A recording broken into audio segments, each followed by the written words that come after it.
Yogis, we're back for more yoga chats. And today my guest is Niamh Daly. I know Niamh for a long time. I know Niamh for a long time. And then Niamh, you were teaching in Samadhi in Temple Bar for a period just before the pandemic.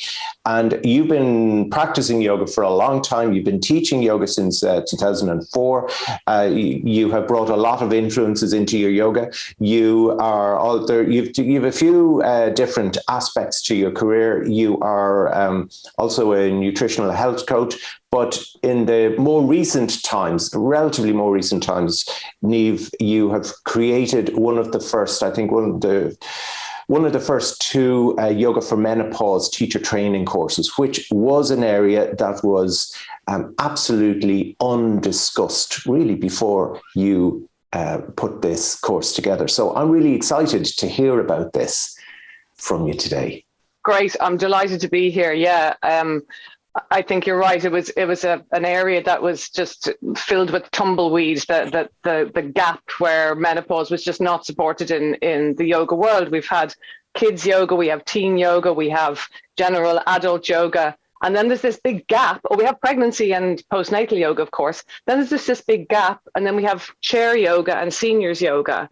And there was just this section in the middle for women in their 40s and 50s whose bodies are radically changing, even more radically than in pregnancy. And obviously, every woman goes through perimenopause if they get to live that long, whereas not every woman goes through pregnancy. And even if you do have babies, you're much more likely to spend longer in perimenopause than you are pregnant, and yet tumbleweed. So I like to feel that between myself and a couple of other people worldwide, really, it's like I feel like a pioneer walking onto the big American landscape and seeing this gap in the ground and putting my flag in and saying that's yoga for menopause, and it's growing. It is growing, but it's taking a while. And yeah, the one of the first two worldwide, and I've been teaching the fortune of establishing the course in the pandemic was that I was able to reach the rest of the world doing online courses, and I've trained teachers in Australia and USA, Canada, UK, Ireland, France, Denmark, all over the place. So it's been a huge privilege, I have to say, because of course, though I welcome men and people who are way before their perimenopause onto the course, it is predominantly women in their 40s and 50s, teachers in their late 30s, 40s and 50s who do the course. And so they bring a wealth of experience, which makes me feel like I can really have a connection with them rather than just sitting there lecturing. So yeah, it's been great. Oh, yeah. I can absolutely see that. Well, I salute you. It's brilliant that you did it because, as you said,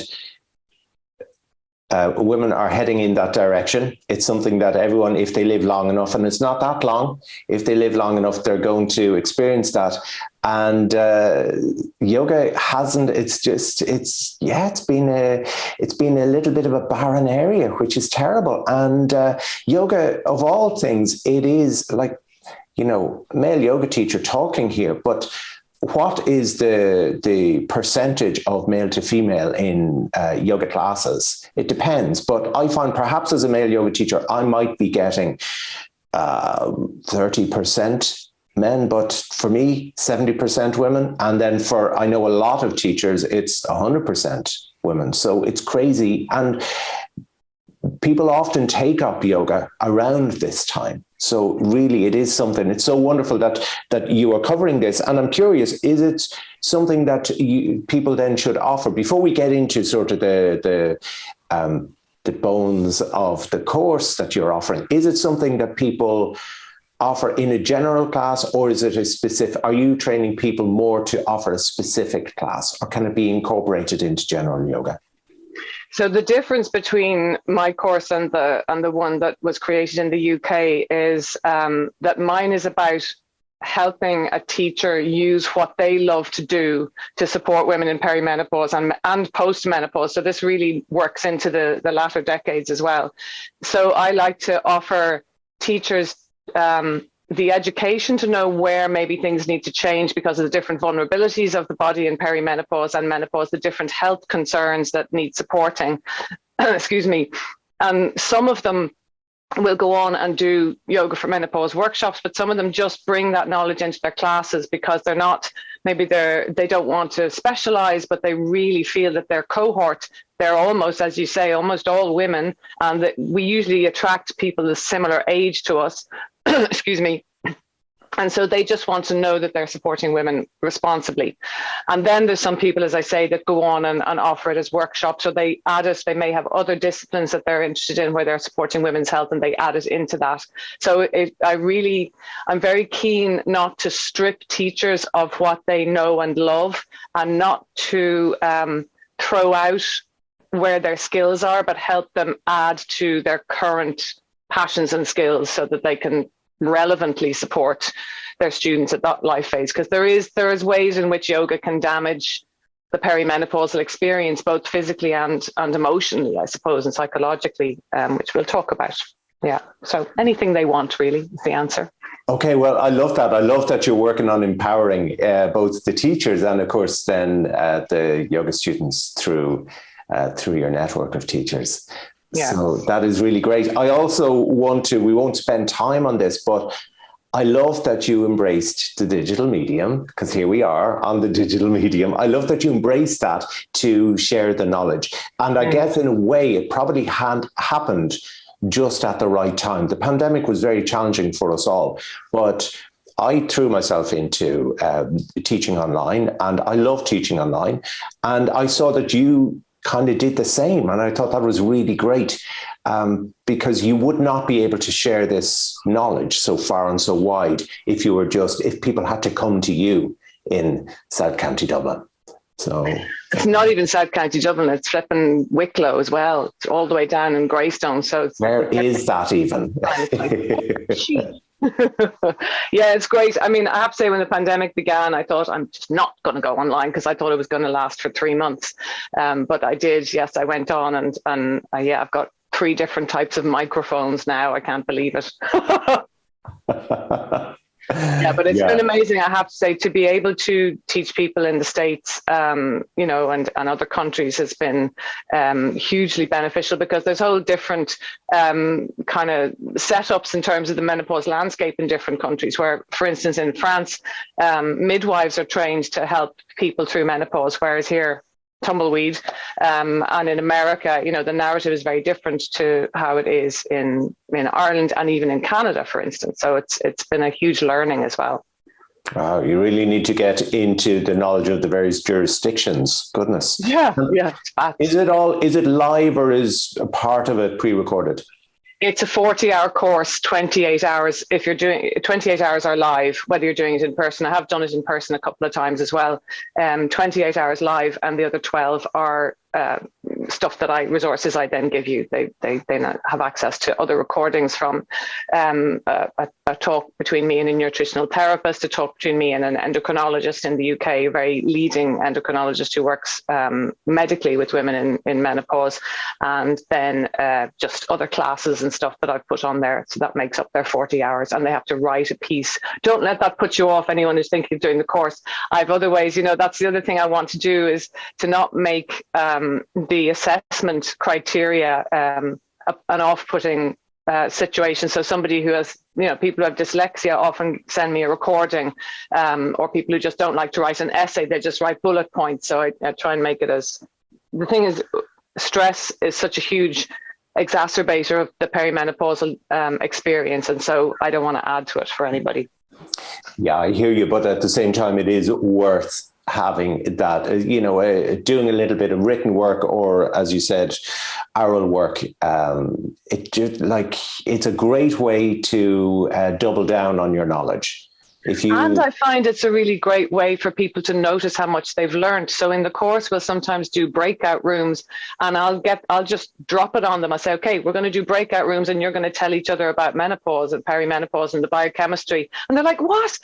But after they realize that they have actually assimilated more than they thought, it feels like they have to go back to their notes, but it can come out, and I think giving them a safe space in which to use the language for the first time is really helpful.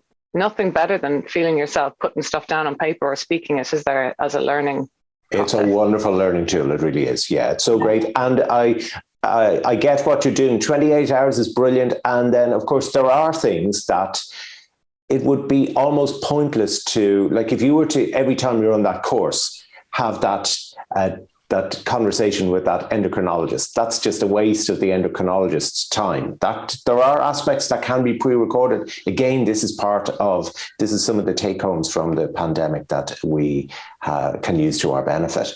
So tell us a little bit about what is yoga for menopause? No, can I dial it back? Yep. Stupid question. What is menopause? Okay. Menopause is one day. Oh, it's the day of your last period, but it's the only diagnosis in the medical world that is retrospective. So you don't know you have reached menopause until 12 months after your last period. So that's the kind of medical gold standard for diagnosis. But if you were under 45 and that had occurred, doctor might look for any other red flags and maybe test for other possibilities. But basically, it is the day where your menses cease.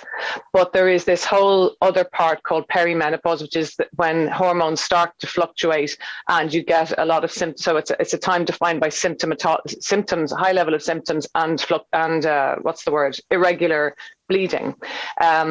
And then, well, I should say irregular menses, really, because there'll be irregular stuff in between the bleeds, but it's the bleeds that women notice the most.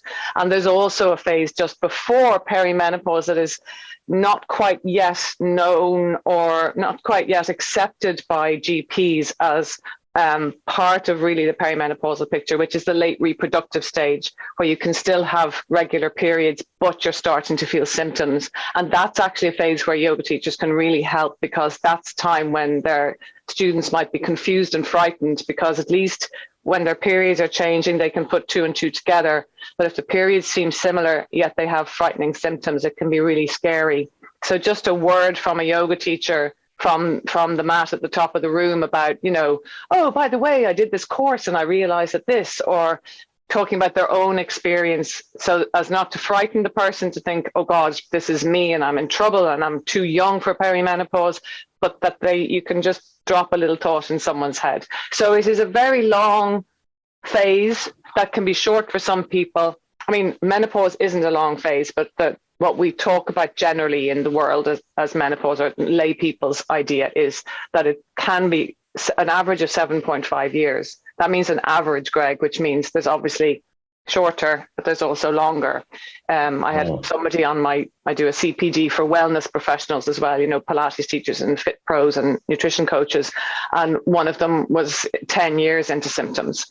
And then after menopause, symptoms tend to, for most people, dwindle slowly or rapidly, but it isn't a sudden cessation of symptoms. So it's a tricky time, but it really can be supported in many different ways.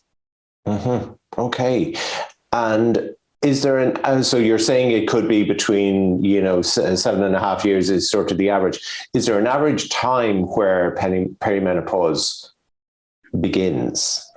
Yeah, so most women would report starting to feel symptoms in their early to mid 40s. However, symptoms can, in a quite normal menopausal onset or perimenopausal onset, can begin in late 30s. And that's a tricky thing for women to understand. And the other tricky thing is that a lot of women are having babies much later. And so they're maybe not knowing whether they've postnatal depression or they're perimenopausal, which is pretty tricky.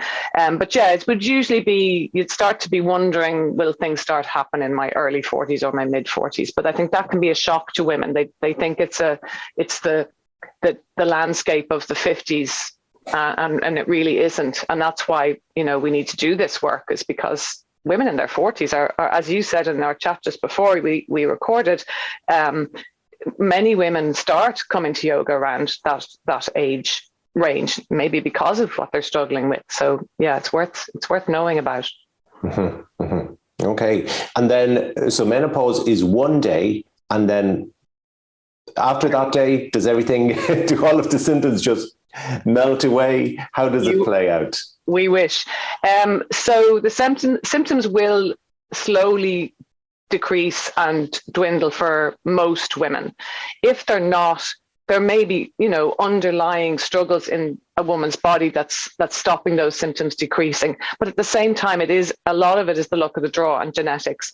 But that from that moment on, you could say we are postmenopausal for the rest of our lives, or you could just say we just are. We're in essentially where there's pre-puberty, there's menses, and there's postmenopause. And in a way, we're back to a pre-pubertal state. But the trouble is that we don't have the youth on our side to help us support that state of having a lower level of the reproductive hormones. So then postmenopausally, the scary things are that our risk factor for heart disease, for instance, increases to be in line with that of men. And I think that can shock women a lot, because I think we often are brought up, or in our adulthood, we think that heart disease is a man's issue, whereas other things are, you know, breast cancer and cancers are a woman's issue. But no, our risk for cardiovascular issues increases.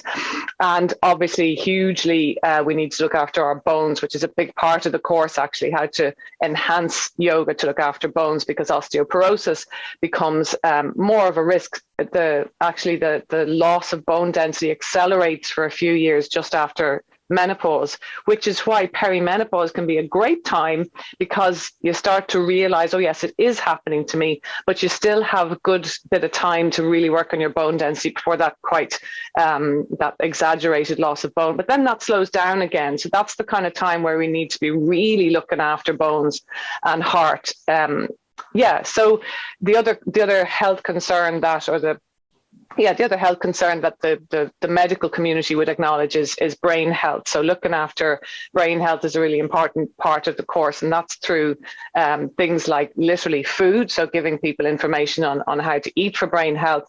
But also one of the wonderful things that we know about brain health is that it can be repaired through different kinds of food, which is neurological stimulus. And neurological stimulus through movement is actually more beneficial brain-wide than neurological stimulus through Sudoku and that kind of stuff. And here we are teaching yoga. So I do a section in the course, which is about adding brain food into your yoga practice, like eye stuff that we do, and cognitive load, like teaching them a sequence and making them remember it and do it themselves, and adding difficulty to balancing poses, like closing our eyes and stuff like that when we're balancing, and just playing around with just stimulating the neurons a bit better. So I think actually one of my greatest passions in teaching yoga for menopause is making sure that I, for myself and for my students and my individual clients, I'm really looking after the chief medical, not medical, but health areas that need support post-menopausally as well. So sort of getting that into people's habits, you know, what we need to look after and how we can boost our yoga to do that. A very long answer to your question. No, it was a brilliant answer. It was an exciting answer. I was just listening, going, oh, yes, I was loving it. Cognitive load. I love it. I love doing that kind of work myself. I was listening, going, great. I want to go to your class. Because so much of what you're talking about, we do at least touch on it in yoga, but you're very much naming it and you're targeting it and you're saying, this is actually very good for this. We need to do this, because usually people are for brain health, they're advised to, as you said, do Sudoku, do the crossword. But it's even better. This is my gut feeling. It's even better. You can do that, but you can do it with your body, in your body, for your mind. And you can access your mind, your neurological health through your limbs, which is... But the way that I'm kind of wanting teachers to think is how much yoga can become something that is actually neurologically dead, because we're standing at the top of the class and we're saying, put this here, and we're doing the same thing over and over again. We're doing the same sequence, the same sun salutation, and the teacher is minding the student in every single phrase. Whereas actually to do something like teach them a little flow of 3 or 4 or 5 poses on one side and say, now you do it on the other side, and you don't help them. So that's where we add the load, which is something that I think most teachers wouldn't think of doing because they want to de-stress and guide, but actually adding that little bit of stress. And that's where, you know, actually a lot of the course is about how do we find that little extra, that little excitement in the body, the muscles, the bones, and the neurology that just keeps it vibrant and thinking rather than kind of settling, as well as, of course, adding in more and more periods of rest, because that is one of the key areas that is going to support the perimenopausal and menopausal physiology and emotional and mental state.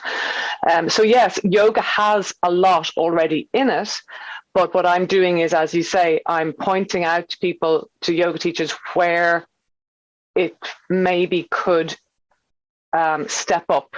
Yeah. So for instance, in the when I'm talking about the bone density, when we're doing our module on muscle and bone and joints, I'm talking about how joints physically change in perimenopause, like the tissue actually changes. I'm talking about different responses in the fascia, that the fascial response changes, the inflammation response changes. But I'm also talking about, you know, you can do warrior pose and be a bit half-baked about it, and there's not really much bone stimulation there. Whereas I would add in isometric contraction, I'd add in micro movements, but I'd also add in some resistance bands and lightweight. So I've also trained as a Pilates instructor so that I'm at least qualified to add some extra demand on muscle and bone. So the course is kind of about what do we need to just take away because it might not be helpful, and where can we add, what can we add as well. So I'm being very long-winded, as well as taking in some stuff that has not been researched through yoga, but is actually, we can tweak it to make it sit well in the yoga frame. So bringing that in, like CBT, and also for instance, the breathing practices that have been researched in the normal world and seen to help symptoms of menopause are not directly from the yoga canon, but they certainly can come in there. So it's very much a research-based course. It's not, though there is a lot about the positivity that we can engender and the mood induction that can help to support a woman's journey. The induction of the feel-good hormones would be an incredibly important part of it. So there is a holistic care in it, but I'm really keen not to say, you know, things like this sequence of postures will stop your hot flushes, because that's nonsense. There's no one pose or sequence of poses that's going to do it for you or do it for any individual. So it's really, it's like taking yoga, pulling it apart and putting it back together again for menopause. Yeah, well, I think to use a word you just used a moment ago, yoga is a frame. It's a framework. It's not, it doesn't have to be rigid, is my gut feeling. We can do yoga, but we can also use yoga. We can benefit from yoga. And yoga really it's a set of tools to create a certain effect rather than it being a practice for its own sake. So I think this sounds really wonderful. And I love that you're very much research-based, because I think something that frustrates me personally is when yoga does so much, but when we overclaim, you know, yes, twists are going to cure all kidney disease because they wring out the kidneys like a sponge. Jeez, we are better than that. Come on. We are. And so you mentioned how rest is really important as well. So could you give us a little bit about that? Yeah. So so perimenopause and menopause isn't just about the change of the sex hormones, the reproductive hormones, which are estrogen, progesterone, and testosterone. And for some people, testosterone doesn't really change. And for some people, if they're taking medical intervention for perimenopause, they will add testosterone. But the other hormones that are influenced by perimenopause are cortisol, insulin, and oxytocin and serotonin, the feel-good hormones. So the reduction of estrogen can impact the the ability of the body to produce oxytocin and serotonin, which is one of the reasons that mood can change a lot. And also many partners of women in perimenopause have a sense of like, my God, she doesn't love me anymore. And also actually many women in perimenopause think, oh, I don't love my kids anymore. Oh, my partner's really annoying me. So that can be to do with the oxytocin. But the cortisol part is that cortisol can become dysregulated, or the mechanism by which cortisol is stimulated in the body can become dysregulated. There is also a possible theory that because estrogen and progesterone are essentially made of cholesterol, which cortisol also is, that when there's less estrogen and cholesterol being made, when there's less estrogen and progesterone being made, that there's more cholesterol to make more cortisol. But there are some people that don't agree with that and some that do. So it's a bit of an argument. But what we do see is that cortisol can be chronically higher in the perimenopausal body. And cortisol, we know, is a stress hormone. And we know that it's good for cortisol to rise at certain times of the day. We want it to rise in the morning. We want it to dwindle then towards the evening to facilitate sleep. And we also want cortisol for an important meeting, or meeting a deadline, or, it's fine to stress our tissues, and that will create cortisol when we exercise. But, again, sorry to cut across you, but that is so worth saying, isn't it? Because people assume that stress hormones are 100% bad, that we should never have stress. But stress absolutely has a positive purpose. Physical stress in the body can be so good to, like, I'm always talking about putting the body under healthy stress, but also putting the mind under, you're going to fire on all cylinders when you've got a balance at times that you need to. Yeah, it's about creating flexibility in the body. I don't mean bendy, touch your toes flexibility, but I am able to move from one state to another.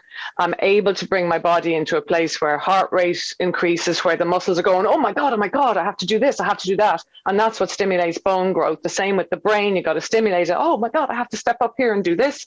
And then though, you need to be able to have that what I would call nervous system flexibility. I can go into the sympathetic, but I can then take myself into the parasympathetic. But what can happen with perimenopause is that the homeostasis in essence can reset closer to the jangled, closer to that sympathetic state. And so when we're finished being sympathetic, it only resets back to that sort of heightened state that we're in for a long time, and we can't quite reset back to a real rest state. So the rest part is about learning to recalibrate from the sympathetic to the parasympathetic, and becoming in charge of that more than your perimenopause may allow you. So it's the rest part is about downtime, about creating space, whether it's a nap or a restorative pose, or just saying, okay, do I really need to put a wash on and load the dishwasher before I collect my kids from school if I have them? Do I really need to send a load more emails in the 10 minutes before I have to leave the house to go and teach a yoga class? And taking instead out a couple of bits and bobs out of your day, so there's time for you to just go. And it really is about doing nothing. It's not even about doing a conscious meditation. It could be a nap. It could be a meditation if it really does feed the parasympathetic. But for a lot of people, meditation may feel like it's supposed to be parasympathetic, but actually they're like, must meditate better. And they're starting to feel stressed that they're a bit rubbish at it, particularly people who are new to it. So it could be just sitting and holding a nice warm cup of tea and looking at the sky. But we are so spectacularly over-pressurized to produce, to be productive. We're supposed to be looking great. We're supposed to have a spiritual practice. We're supposed to have a really spiritual or at least conscious relationship with a partner. We're supposed to be sexually fabulous. We're supposed to be exercising and meditating. We're supposed to be eating lots and lots of kale and avocados. And there's just so much bloody pressure that we've no time to just be. So rest has obviously a huge positive effect on the nervous system. And when our nervous system is out of whack, whether you're ill or in perimenopause, that's really not a state you can handle for a long time. And certainly in early perimenopause is a time when there's a fairly high level of burnout amongst women, because they do sometimes still have a lot of energy. Maybe sometimes estrogen is a bit higher, that gives them a little more energy, and they end up burnt out because they feel like they can do it all, but they also feel like they have to do it all. So psychologically, biochemically, and nervous system wise, rest is incredibly important. That is great. That is great. Again, you're speaking my language. When you said just have a cup of tea and look at the sky, I thought, yes, I need to do that today, because I'm obviously I'm not perimenopausal, but I can relate to that. I've got 10 minutes before I hop on my bike and go in and teach a class. I'm just going to answer some emails. Whereas actually there'll be a time for that. These days, I try and timetable things so that when the time's up, I've got 3 more emails, I'll do it at my next. Good for you. Well, you know, I worked with a business coach for a time, and my main thing was, how do I manage because I'm always going between teaching yoga, answering emails, VAT returns, you know, all the stuff, but me and everyone else.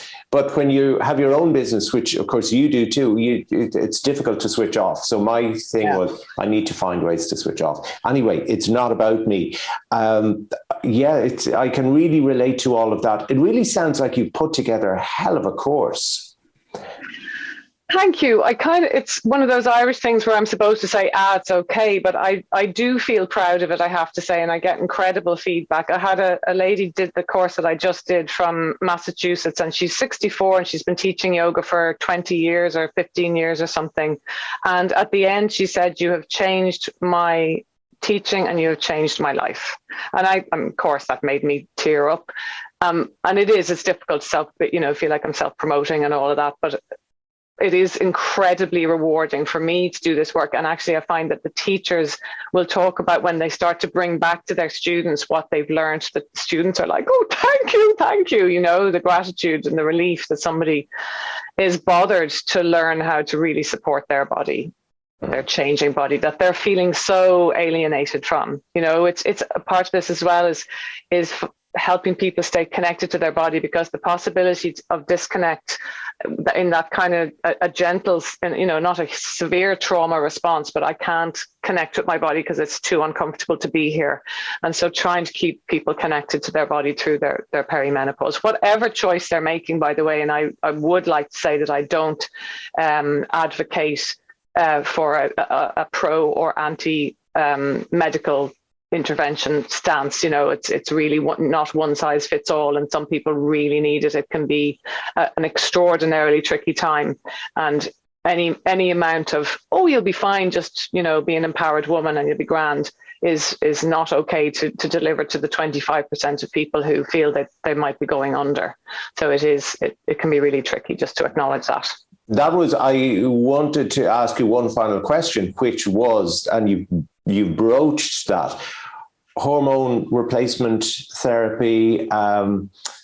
So you obviously feel it has a place. You don't recommend or not recommend. Is there anything you want to add on that? Yeah. So obviously I don't recommend or not recommend, because it's not my job. It's not in my remit, and that's a really important thing in terms of what I teach. You know, they may do the nutrition module of the course, but they're not qualified to teach nutrition. I align myself with an endocrinologist in the UK, and that she is my mentor around the medical approach. And hers is very much about the grey area, and not the one size fits all, but also not this will cure you and stop you ever dying in your whole life. Somehow it seems to be sometimes advertised like that, and not literally, but, you know, if you don't take it, you're you can't see that in the recording, but I swore there. I don't care. Work away. And then there's the other side where it's like, don't take HRT because it's really scary and it's going to kill you. So there's this ridiculous polarization, and it's happening more and more at the moment. Unfortunately, there's a lot of conversation about it in social media and on the media, you know, on television and everything. But I'm very much aware that there are women for whom it could literally have saved their lives, because there are women for whom their symptoms are so bad that they feel suicidal. But I'm also aware that for some people who try HRT, it doesn't relieve their symptoms, or it relieves some symptoms but creates really tricky side effects. So I know people who've tried 6 different types of HRT and it's never worked for them, so they've come off. And I know people for whom it has really worked. It is it is the most researched line of defense against symptoms, and it's certainly taken in the early stages of menopause, of perimenopause, can protect to some degree against osteoporosis and heart disease, but not forever. So it's not a silver bullet, is that the word? Not a panacea. But I would never deny the need of people who are having a really tricky journey, or even people who just fancy taking it. Where it gets tricky is that there is a bit of kind of like, take HRT so you don't have to make any adjustments in your life, for instance, so you can party on, essentially. So there is that kind of camp, which is a bit tricky. But I think the pendulum has swung from one side to another, because there was 20 years ago a flawed study that created more fear around it than there needed to be. And it's now swung the other way. I think it will settle back at centre, which is where I like to hang around. Yes. Niamh, I've really enjoyed having this chat. I've learned a lot. I hope our listeners have learned a lot. Is there anything else you'd like to tell us about before we say our goodbyes? Yeah, well, I do.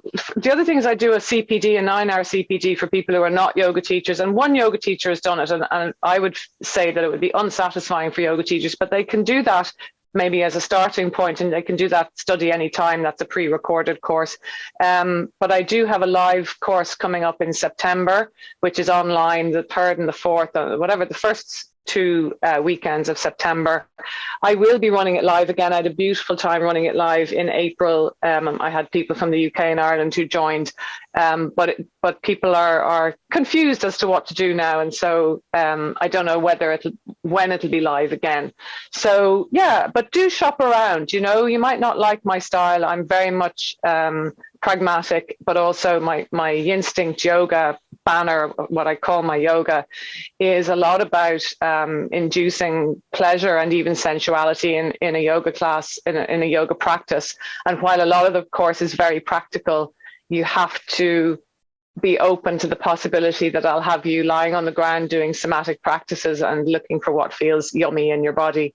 And you can see some free resources, just a couple of clips from the teacher training on my Instinct Yoga YouTube channel. It's a very tiny content. I don't have a lot on there, and I'm not going to put a lot on there, but just gives people an opportunity to go and see what the hell I'm on about.